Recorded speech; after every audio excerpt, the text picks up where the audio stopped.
자, 민주당 공천 현황 보겠습니다. 어제 저녁과 오늘 지금 두 번 나왔는데요. 야, 난 이거 보고 이번 선거의 흐름을 알겠더라고요. 광주에서 현역 의원이 3명, 전라북도에서 1명, 제주도에서 1명 날아가는 거 보고 야, 국민의힘하고는 완전 다르구나. 그걸 느꼈었는데 표로 한번 볼게요. 지금 전체적으로 한번 보여드릴게요. 서대문을 김용호 후보 의원, 송파을 송기호 후보, 여기 이제 박지은 탈락. 송파구 병 지금 남인순 확정, 부산 금정구 박인영 확정. 전에 새날방송의 고정 패널이셨어요, 이분 박인영. 다음에 인천 연수구 을 정일영 확정, 남동구 갑 맹성규 확정, 광주 북구 갑 정준호 현역 조호섭 의원을 제쳤습니다. 정준호 확정. 광주 북구 을 이영석 현 의원 제쳤습니다. 전진수 후보 확정. 동구 남구 갑 윤영독 현 의원을 제쳤습니다. 정진욱 후보. 이렇게 이제 이게 굉장한 이변이라고 이야기하고 있는 거고, 다음에 대전은 유성구 갑 조승래 현 의원 확정. 용산 울산 남구 을 박성진 확정.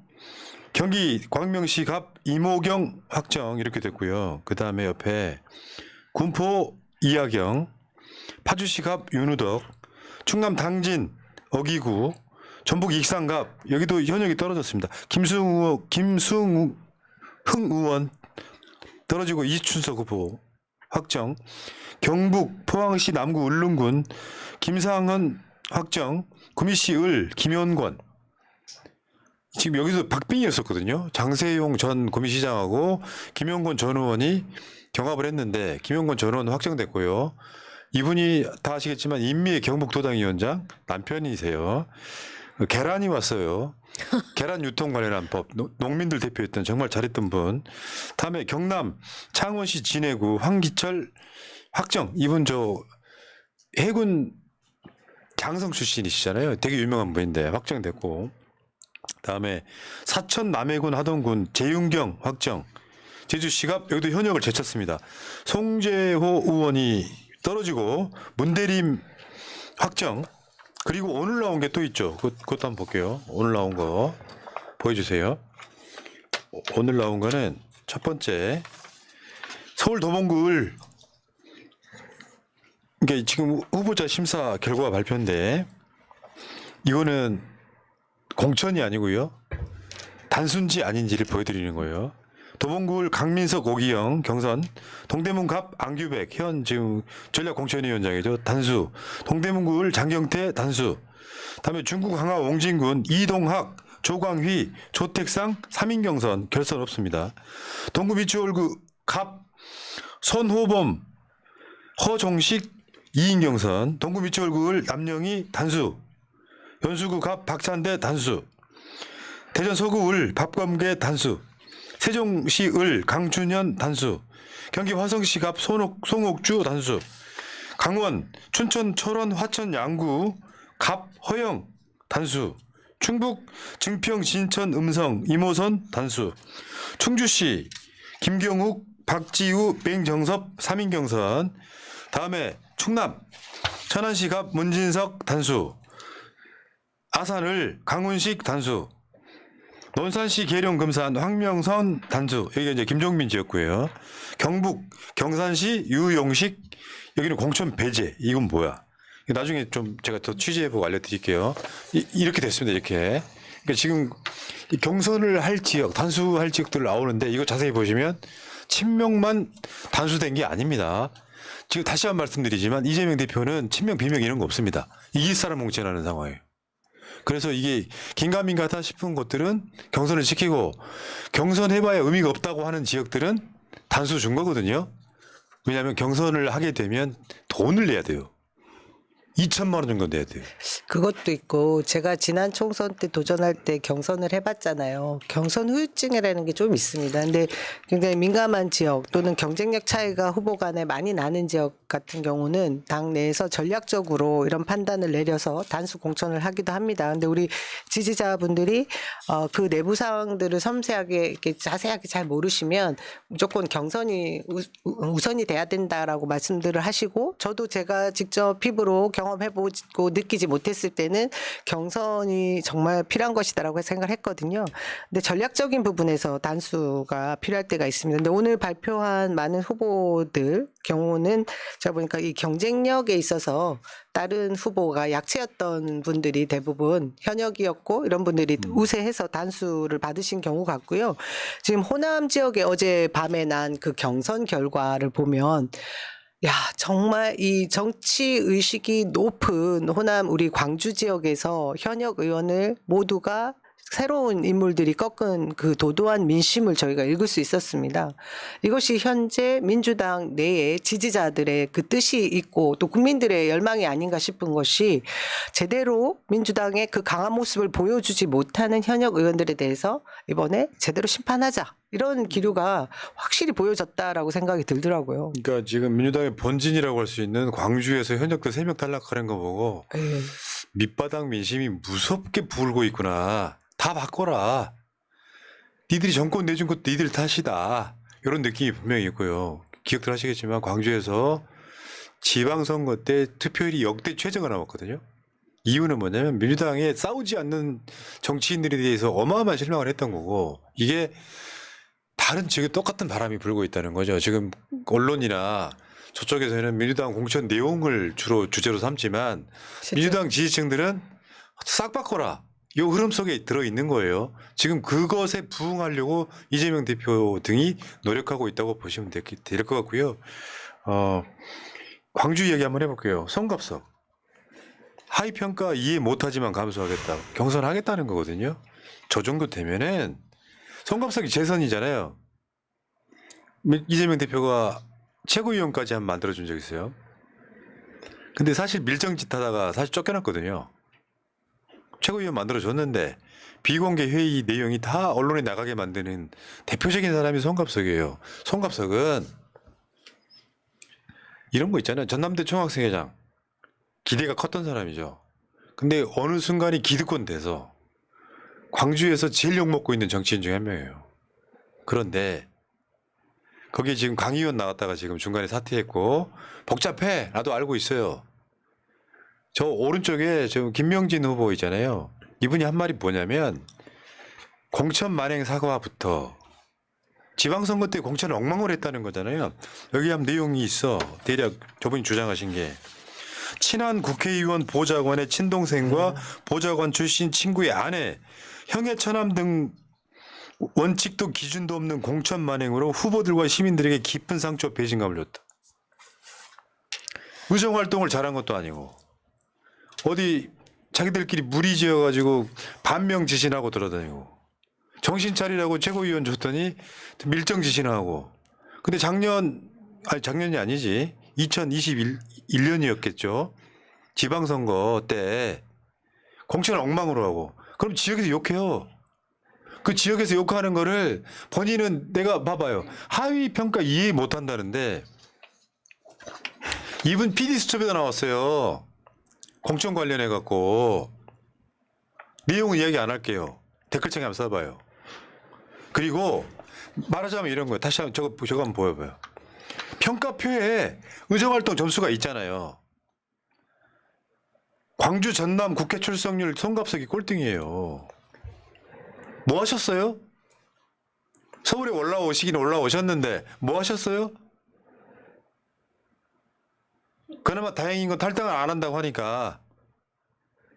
저런 분들이 지역에서 토호로 있으면서 지방선거 같은 데 공천 좌지우지하고, 이건 내 성이니까 건드리지 마, 거기에 대한 분노예요, 광주 시민들이. 그렇게 해서 국민들한테 외면받은 게 이낙연인 거고요. 또 송갑석이 되는 거죠. 이번에 그 광주 전남에서 현역 의원들 물갈이 된 거 180석으로 뭐 했냐라는 그 민심의 결과입니다. 이게 어떻게 광주 전남이 더 개혁적으로 해야 되는데 그런 것들을 하지 못한 거에 대한 그런 피로감의 결과물이 이번 공천에 대한 내용이라고 생각을 하고요. 하위 10% 20% 받았으면 수치심을 느낄 게 아니라 반성하고 절치부심해서 열심히 하겠다 해야죠. 도대체 이런 태도가 뭡니까? 나는 정말 그게 사람들이 그런 게 민주당 국회의원 뽑혀가지고 공천 받아가지고 4년이든 8년이든 12년이든 그 은덕을 입었잖아요. 근데 내가 어떻게 바쁘다 보니까 점수가 하위야. 그럼 사과부터 하는 거예요. 이재명 대표가 현역 국회의원들 평가하는데 일도 개입할 일은 없는 거고요. 4년 내내 평가한 거예요. 그게 이재명 당대표 되기 전부터. 그러면 배점표가 쫙 있잖아요. 아까도 보여드렸지만 거기에서 야 객관적으로 평가했는데 이렇게밖에 안 나온 거야 이야기하면 거기 이제 정량평가, 정성평가가 있어요. 정량평가는 국회 출석률 100? 그럼 저 일정이 거기에 배점이 있을 거 아니에요. 이건 정량평가야. 정성평가는 그러니까 주관적인 거. 잘했어, 멋있어. 그 항목도 별로 없더라고 보면은. 전체적인 평가를 보면 정성평가는 거의 없어요. 현실적으로. 그러면 기본적으로 모든 웬만한 건 다 객관적 데이터로 나오는 거잖아요. 그 여러분들 평가 표해가 있는 것 중에 뭐가 있냐면은 대선 때 유세차 많이 안 움직이는 거, 현수막 많이 안다는 거 다 포함됩니다. 조금씩 포함돼요. 그러니까 이재명 대선 후보가 싫으니까 활동 덜 했던 사람들 다 이게 평가 반영된 거예요. 그럼 반성해야지. 그리고 실제로 어느 직장이든 저희 그리고 학교든 어떤 경쟁이 필요한 곳에는 성적표가 나오기 마련이고요. 그 성적표 결과가 나왔을 때 이렇게 국회의원들처럼 자신의 성적을 인정을 하지 않고 반발하는 조직이 있나 싶을 정도로 좀 사실 저는 최근에 의아스럽더라고요. 그러니까 무슨 사심이 들어간 성적표라고 말을 하는 순간 본인이 더 조금 부끄러워지지 않나? 안 밝혀도 될 것을 밝혀서 오히려 주민들께 사죄해야 될 부분을 덮고 넘어가는 게 아닌가 싶어서 좀 많이 부끄러웠고요. 왜 우리 민주당이 갑자기 이런 식으로 선당 후사라고 했던 그 좋은 전통이나 정신들이 다 사라졌는지 잘 모르겠어요. 선사후당. 그러니까 이렇게까지 제가 말씀드렸던 것 중에 이런 거예요. 체포동의안 가결 사태랑 비슷해. 그 사람들이 난리를 치는 거예요. 현실은 지금 그렇습니다. 그래 어제 의원총회 할 때 저 의원총회 하고 나오는 저 국회의원들 얼굴 한번 봅시다. 저분들이 다 뭐 반명이다 이런 건 아닌데 아직도 이 사람들은 이재명 대표 당대표 인정 안 하는 사람들이 있는 겁니다. 그러니까 공천 못 받을 것 같아서 숨죽이고 있던 사람들이 하위 20%가 되니까 노골적으로 반발하면서 내가 이 반명이라서 비명이라서 점수를 이재명 대표가 안 준 것처럼 선동하는 거 잘못이에요. 사실 우리는 이들의 인권을 보호하는 차원에서 이걸 비공개로 하지 않았습니까? 당사자에게만 통보를 한 건데 하위 20%에게. 근데 이들이 이렇게 우린 수치스럽고 부끄럽다 이렇게 모멸감을 느낀다라고 할 정도면 정말 20% 공개했으면 좋겠습니다. 자, 봐봐. 지금 20% 받고도 경선하겠다는 분들이 지금 조용히 계시는 거예요. 네. 다시 한번 보여드릴게요. 국회의원 평가표 앞에 타이틀만 보여드릴게요. 입법 수행 실적. 여기 보면 대표 발의 법안, 입법 완료 법안, 당론 채택 법안. 우리가 새날방송에서 정책방송에서 대부분 다 검증을 해봤지만 여기 뛰어난 사람 없습니다. 위원회 수행 실적, 성실도, 의원총회 출석률, 본회의 출석률, 심지어 의원총회 출석률도 점수에 포함이 돼요. 상임위 출석률, 본회의 질문 수행 실적, 국회직 수행 실적, 의정활동 수행 평가, 다면평가, 정성평가, 공직윤리 수행 실적, 국민소통, 당정 기여, 기후활동 수행 평가, 대표 공약 지켰냐 이것도 있고, 선거활동, 선거 기여도, 요거 이제 선거차, 유세차, 현수막 다 포함될 거고요. 조직운영, 당원 참여, 주민 참여, 지역활동 수행 평가. 여기에 이재명 대표가 개입할 항목이 어디 있습니까 이게? 그래서 의정활동 38%, 기여활동 25%, 공약 이행 10%, 지역활동 27%. 이게 총점 100점 만점이 이렇게 되는 거예요? 여기 이재명 대표가 개입할 게 어디 있어요? 다 이거는 숫자로 나오는 거고 대부분이 절대평가이고 그다음에 정량 상대평가 아닙니까? 그러니까 내가 2번 빠졌는데 다른 사람들이 다 9개 채웠으면 나는 꼴찌인 거죠. 그렇죠. 네. 네. 왜 이런 사소한 것 하나까지도 인정을 못 하는 겁니까? 저희가 지금 저는 이런 모든 문제의 원인은 기울어진 우리 언론 환경 때문인 것 같아요.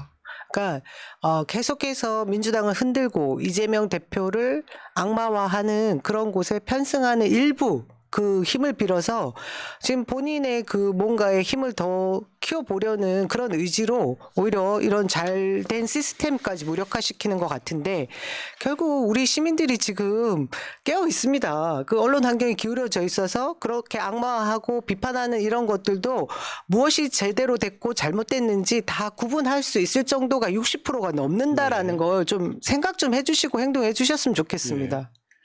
그러니까 점수 안 나온 건요. 대표 탓을 할 게 아니에요. 아까도 다 말씀하셨지만 지역 주민한테 사과해야지. 대표 선수로 뽑아놨는데 거의 꼴찌급이라는 거잖아요. 한 반에 한 160명의 학생들이 있어. 근데 이 평가는요. 불출마한 사람도 나와요. 그거 해야 되는 일이에요. 정당이. 얼마나 잘했는지를. 근데 160명 학생이 있어 한 반에 양이 많기는 했지. 근데 거기에 꼴찌인 애들 보통은 이제 부끄러워 숨기는데 여기서 이재명 탓을 해야 나는 잘했는데 이재명 내가 비명이라고 점수 안 줬다라는 선동 이거는 가짜 뉴스입니다. 절대 넘어가시면 안 되고요. 이런 걸로 당을 흔드는 사람들 그럼 뭐요? 4년이건 8년이건 12년이건 당에서 이 사람들이 당원들이나 지역 주민 아니면 당선이나 가능했던 사람들입니까? 4년, 8년, 12년 잘 먹고 놀았으면 됐지. 무슨 욕심을 또 부린다고. 이재명이 바보예요? 당선 가능성이 있는 사람을 비명이라고 잘라내요? 이재명 대표는 다시 한 번 말씀드려요. 다수당 얻으면 이재명의 승리야. 그 지역에서 평판도 좋고 당선 가능성이 높은 사람이 반명이든 비명이든 완전히 무슨 성향이 국민의힘이라도 당선 가능성이 있으면 무조건 공천인 거죠. 그래서 이재명 대표가 과반 이상을 얻으면 이재명의 공이거든요. 무슨 말도 안 되는 소리 하고 있어. 누구보다 지금 절박한 분이 이재명 대표 아닐까요? 그러니까. 맞습니다. 민주당의 승리가 절박한 분? 그리고 지금 오늘 전략지역구 지정된 것도 한번 소개를 해드릴게요. 마포갑 이게 노웅래원 지역구고 동작을 이수진 지역구고 의정부을 다음에 광명을 홍성해산 당이 이제 공천권을 사실 다시 한번 가지고 오는 상황이거든요. 근데 그 중에 동작을이 지금 이수진 의원 탈당한다고. 네. 멋있게 승복하는 사람만 찾아보고 싶어. 탈당을 선언했어요. 선언했어요. 노웅래 탈당한답니다. 댓글창 그래요.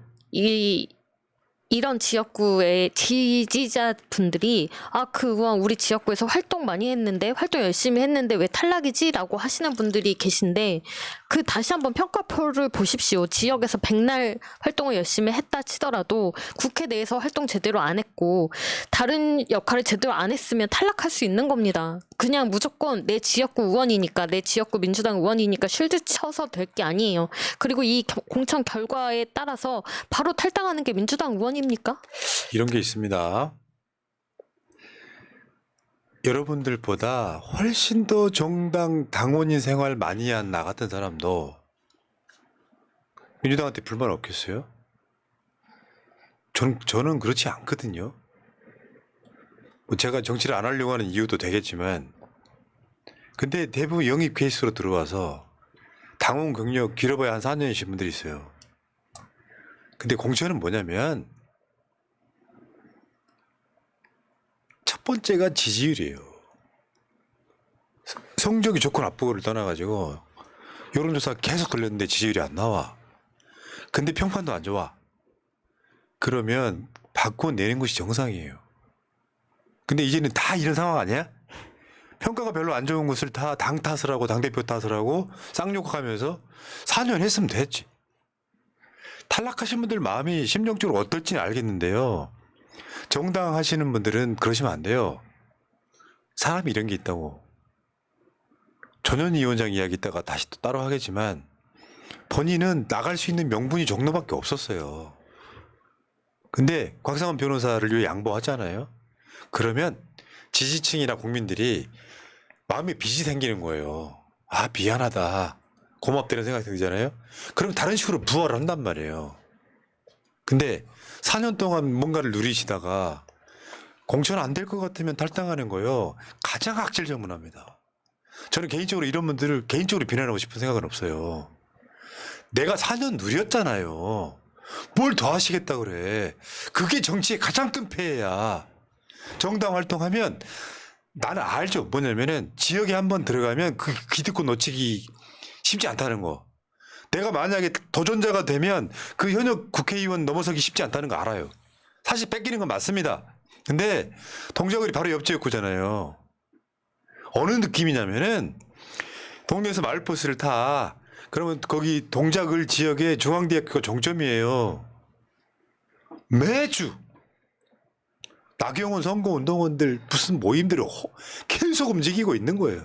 저는 나경원이 이번 총선 때 떨어질 거라고 확신해요. 한계가 있어요. 근데 동작을에 가면은 나경원밖에 안 보여요.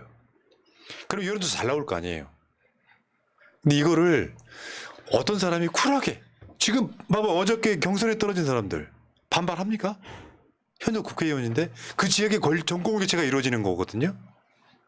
근데 어떤 분들은 내 성적이 잘 안 나와가지고 전략 지역구로 되면 거기에 대해서 반발을 해요? 그거 사람 실망시키는 행위예요. 4년 동안 지지했던 사람들에 대한 배신이라고 그게. 그 정치적 어떤 이념, 신념이나 정치 철학은 없이 그저 자리가 중요했던 거라는 걸 본인이 보여주는 것밖에 더 됩니까? 동작을 이수진 의원 같은 경우는 인재 영입돼서 나경원이랑 지난 총선 때 다퉜죠. 그래서 동작을이 지역구가 아닌 분들이 그쪽으로 자원봉사하고 굉장히 많이 몰려갔습니다. 어떻게든 나경원 이겨야 한다고. 그렇게 열심히 도왔던 민주당 지지자들의 어떤 열의와 봉사 정신을 다 저버리고 지금 이렇게 공천 결국은 불복하는 거 아닙니까? 그러니까 나 같은 성격이면 4년 정말 큰 은혜 입었다 할 것 같거든요. 근데 어떤 순간에 가면 그 지역이 자기 거야. 김용주 부의장 한번 볼까요? 거기서 16년을 하셨어요. 국회 부의장이야 현재. 나라면 너무나 큰 은혜를 입었다. 근데 내가 이번 국회 때 좀 부족했다. 받아들이고 후배를 양보하게 하면은 정정할 거 아니에요. 우리가 정권 찾아왔을 때 이런 분들 또 다른 쓰임새로 쓰면 되거든요. 이게 마치 그런 느낌 아니에요? 나한테 불리할 것 같으니까 이재명 대표 체포시키라고 구속영장 발부하는데 체포동의안 찬성해버리는 거랑 뭐가 달라요? 당연히 이런 거예요? 내가 진짜 현역 국회의원이었다고 쳐. 공천 탈락했어요. 나는 그렇게 얘기할 것 같아요. 아까 김용주 부의장 이야기할 때처럼 너무나 큰 은혜를 입었다. 기대에 부응하지 못해 죄송하다. 당원께 죄송하다. 후진을 위해 양보하겠다. 할 수 있잖아요. 왜 그게 안 돼요? 지금 말씀하신 게 맞아요. 그리고 이 정치라고 하는 것, 그리고 이거 국민의 공복이라고 하는 자리가 영원히 나만 해야 되는 그런 자리가 아니지 않습니까? 열심히 4년 동안 일했다고 하면 저는 지쳐서라도 이후에 다른 사람에게 기회를 줘도 된다라고 당에서 얘기를 하면, 그러면 이번에는 달게 그 뜻을 받아들여서 쉬겠습니다. 다른 일을 할 수 있습니다라고 해야 되는 게 정상이고 그것이 상식일 것 같은데 그렇지 않은 분들 보면 제가 진짜 이번에 꼭 국회의원 배지를 달아보고 싶은 것 중에 하나가 도대체 뭐가 있길래 아니 힘들지가 않나? 저는 원회에서 그렇게 뛰면서 일을 하면서도 이런 식으로 계속해서 공적인 일을 하면서 사는 게 정말 인간다운 삶을 포기해야 되는 것도 많은데 뭐가 그렇게 좋아서 배지를 계속 달려고 할까 하는 생각을 많이 하거든요. 맞아요. 근데 제대로 못했으니 이번엔 좀 쉬어도 된다라고 해주면 그냥 그 기회에 핑계도 되고 그럼 그렇게 따르겠습니다 하면 서로 다 좋은 거 아니고 아름다운 모습 아닙니까? 봐봐요. 원외이던 남영희가 전국의 요소마다 이게 다 윤석열 탓이다 같은 이태원 참사 같은 거 전 막말이라고 생각 안 하거든요. 그런 목소리 내주면서 원회면은 돈 10원 한 장 나오는 자리가 아니잖아요. 아니죠. 무슨 뭐 당원전 뭐 관장을 한다던가 뭐 민주연구원 부원장을 한다던가 10원도 안 나오는 자리잖아요. 명예직이죠. 우리 같은 방송 출연해서 그 출연료로 먹고 사는 사람이에요. 온갖 비난은 다 받고. 그러니까 당원들의 지지가 절대적이어서 단수공천 받는 거예요. 참, 에요. 그래, 난 이렇게 생각해요.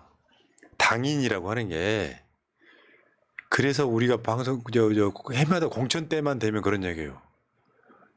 외부에서 받는 것도 중요하지만 내부적으로 우리 역사를 아는 사람, 진짜 애당심 있는 사람, 국회의원이건 일반 권리당원이건 일반 당원이건 당에 대한 애정이 있는 사람이 꽤 많이 공천돼야 된다고 주장하는 게 바로 그런 이유 때문입니다. 여기까지 하겠습니다. 자, 1부 마치고요. 다만 공천 탈락하시는 분들은 그게 어떤 아픔인지는 알아요. 아는데 인생에 여기다가 올인하는 것이 도움이 되십니까? 저는 이렇게 생각해요. 진짜로 봉사하고 싶어하는 사람이라면 본인한테는 행운이 온 거죠. 국회의원이라고 하는 자리가. 그런데 권력이라고 생각하는 사람한테는 그 자리가 그냥 군림하는 자리 이상도 이하도 아닙니다. 나라면 전체 250만 당원 중에 내가 국회의원이 됐어. 4년 잘하고 내려오면 물려줄 것 같아. 근데 내가 봤을 땐 재선까지는 해봐야 돼. 초선 때 조금 우왕좌왕하고 그러기도 하다가 재선 때 하면 잘하고 한 8년 정도 하면은요. 웬만하면 국회의원직 내려놓고 다른 사람 하시죠? 그런 문화가 돼야 되는 거 아니에요? 같은 생각입니다. 네.